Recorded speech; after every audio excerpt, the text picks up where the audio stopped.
안녕하세요. 윈윈 디베이트의 봉남쌤입니다. 먼저 논리적으로 말한다라는 것이 무엇인지를 살펴보도록 하겠습니다. 논리적으로 말한다라는 것은 확실한 주장에 확실한 근거를 가지고 말한다라는 의미를 가지고 있습니다. 그리고 논리적인 말하기의 기본적인 뼈대는 뭐냐면 주장과 이유와 근거입니다. 여기서 주장을 뒷받침하는 두 요소, 이유와 근거는 논리적인 말하기의 생명이라고 할 수가 있어요. 그럼 이유와 근거는 주장에서 어떻게 다른 걸까요? 예를 들어서 지배 구조를 살펴보면은 지붕이 있고 지붕을 떠받치는 기둥이 있습니다. 그리고 그 기둥을 받쳐주는 주춧돌이 있어요. 여기에서 보면 이 지붕이 찬성과 반대의 입장이 될 수가 있고요. 그리고 이 지붕을 떠받치는 이 기둥이 바로 이유가 될 수 있습니다. 그 입장에 찬성과 반대의 입장에서 이유가 하나만 있으면 안 되겠죠. 이유가 충분히 있어야겠죠. 그래서 기둥이 3개가 있는 거예요. 이유 2, 이유 3. 그리고 그 이유를 뒷받침해주는 근거. 기둥을 뒷받침하는 그 주춧돌이 바로 근거라고 할 수가 있습니다. 이유 1에 대한 근거 1, 이유 2에 대한 근거 2, 이유 3에 대한 근거 3. 그래서 이유는 이렇게 설명할 수 있을 것 같아요. 이유는 자신의 판단이나 의견을 말하고, 근거는 그 판단이나 의견을 어디에서 찾았고 그 출처의 신뢰성, 어디서 어떤 도구와 방법을 사용했는가를 밝히는 것이 근거라고 할 수가 있을 것 같아요.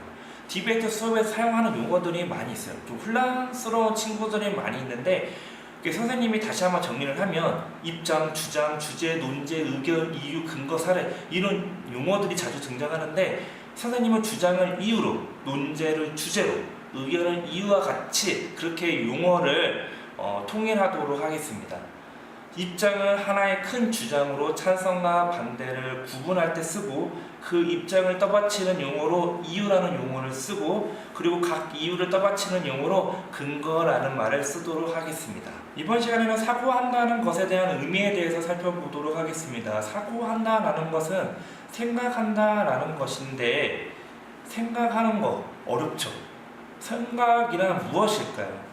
목표가 있는, 이렇게 선생님이 정리를 내려볼 수 있을 것 같아요. 목표가 있는 의식적인 여러 개의 작은 정신적인 활동이다. 그렇다면 정신적인 활동이 뭐냐? 톱니바퀴로 비유해 볼 수 있을 것 같아요.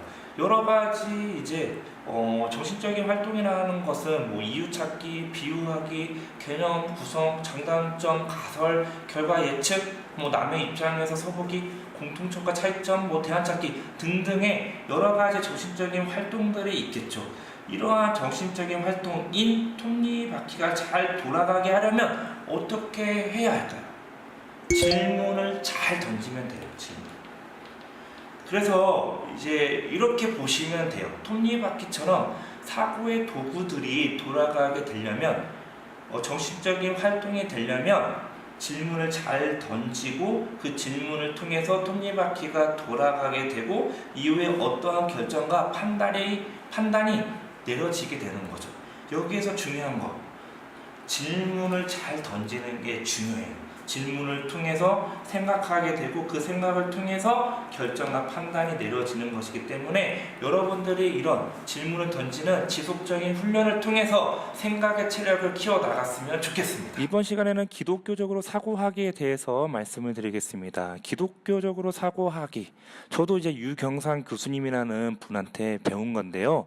총 6단계로 구성이 되어 있습니다. 6개의 질문으로 구성이 되어 있는데, 첫 번째 질문을 통해서 우리가 다루고자 하는 주제에 대한 하나님의 창조 목적에 대해서 생각을 해보면 됩니다. 두 번째 질문은 그 주제가 인간의 죄와 어떤 관련이 있는지, 그리고 어떤 영향을 받고 있는지를 살펴보면 됩니다. 구체적으로 1단계를 통해 얻었던 그 주제에 대한 창조 목적이 어떻게 왜곡되어 있는지를 살펴보는 거죠. 즉 죄에 대한 생각을 여러분들에게 묻는 거예요. 세 번째 질문을 통해서는 다루고자 하는 주제의 문제들이 예수님, 예수 그리스도의 회복 사역을 통해서 어떻게 해결될 수 있는지를 살펴보게 되는 겁니다. 이렇게 생각해 보면 될 것 같아요. 만약 예수님이라면 어떻게 했을까를 생각해 보는 단계입니다. 4단계에서는 그것을 행동으로 옮기는 과정이에요. 1단계에서 3단계의 과정을 통해 다루고자 했던 주제에 대한 이해를 토대로 자신의 삶의 현장에서 할 수 있는 구체적인 일들을 찾아보는 거죠. 5단계에서는 어떤 문제를 기독교적으로 이해하고 적용하게 될 때 우리에게 어떠한 결과가 생기게 될지를 예측해 보는 거예요. 다시 말해서 다루고자 하는 주제에 대한 기독교적인 이해와 실천을 통해서 하나님과 나와 이웃, 나와 세상과의 관계를 어떻게 회복해 갈 수 있는지를 상상해 보는 거죠. 마지막 단계에서는 정리된 생각을 토대로 기도해 보는 겁니다. 이 단계를 통해서 우리가 하나님께 지혜를 구하고 하나님의 말씀을 실천할 수 있는 힘을 달라고 기도했으면 좋겠어요.